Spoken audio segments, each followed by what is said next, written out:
کھا رہا ہے. تو اسی کھانے کی بات پہ ایک بات آپ لوگوں ایک واقعہ، اللہ توبہ، ایک واقعہ آپ لوگوں کے ساتھ شیئر کرتے ہیں کہ ایک اللہ کے بہت بڑے صحابی تھے. تو وہ ہمیشہ لوگوں سے کہتے تھے کہ ہم کو اللہ پہ بہت عقیدہ ہے، بہت عقیدہ ہے.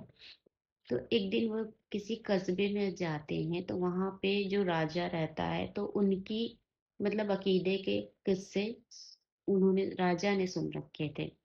تو راجا نے یہ فیصلہ کیا کہ کیوں نہ ہم اپنی لڑکی کا نکاح اس نیک بندے سے، اللہ کے اس نیک بندے سے کرا دے.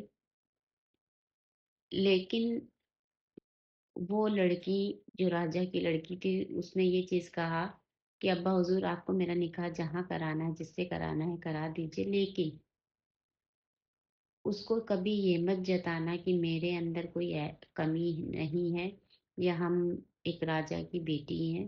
آپ جس سے بھی رشتہ میرا بھیج رہے ہیں تو ان سے چند باتیں کہلا دینا کہ میں بہت کالی ہوں، میں غریب ہوں اور میرے پاس کچھ بھی نہیں ہے. تو جب رشتہ جاتا ہے ان کا راجا کی لڑکی کا اس صحابی کے پاس تو انہوں نے مطلب ترنت ہاں کر دیا، فوراً ہی ہاں کر دیا.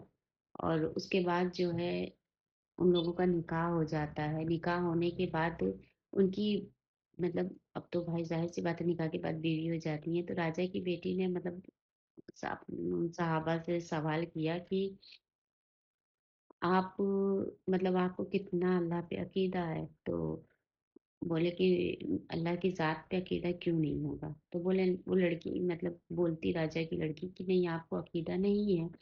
تو بولے کہ نہیں یہ تم کیسے طے کر سکتی ہو. تو انہوں نے پتہ ہے کیا بولا کہ ہم جب سے مطلب نکاح کر کے آئے ہیں جب ابھی تو اس کونے میں ہم دیکھ رہے ہیں کہ ایک پلیٹ میں روٹی کا ٹکڑا رکھا تھا. تو انہوں نے کہا ہاں روٹی کا ٹکڑا رکھا ہے، آدھی ایک روٹی تھی، آدھی میں نے کھا لی ہے، آدھی ابھی ہم رکھ دیے ہیں رات کے لیے کہ ہم دونوں مل کے کھا لیں گے. تب راجا کی لڑکی نے کہا کہ عقیدہ وہ ہوتا ہے کہ اگر آپ کے پاس ایک وقت کا کھانا ہے تو آپ اس میں سے کوتاہی نہ کرتے ہوئے آپ اس کھانے کو کھا لیں. دوسرے وقت میں آپ کو کیا ملے گا، رزق ملے گا، کیسے ملے گا، اللہ کیسے دے گا، آپ کا پیٹ کیسے بھرے گا، اس کے بارے میں اگر آپ کے ذہن میں خیال تک نہیں آتا ہے تو یہ سمجھ لیجئے کہ آپ کا عقیدہ اللہ کی طرف بہت پختہ ہے، بہت مضبوط ہے. کہ ایک وقت کا کھانا آپ نے ایک وقت کھا لیا، آپ نے دوسرے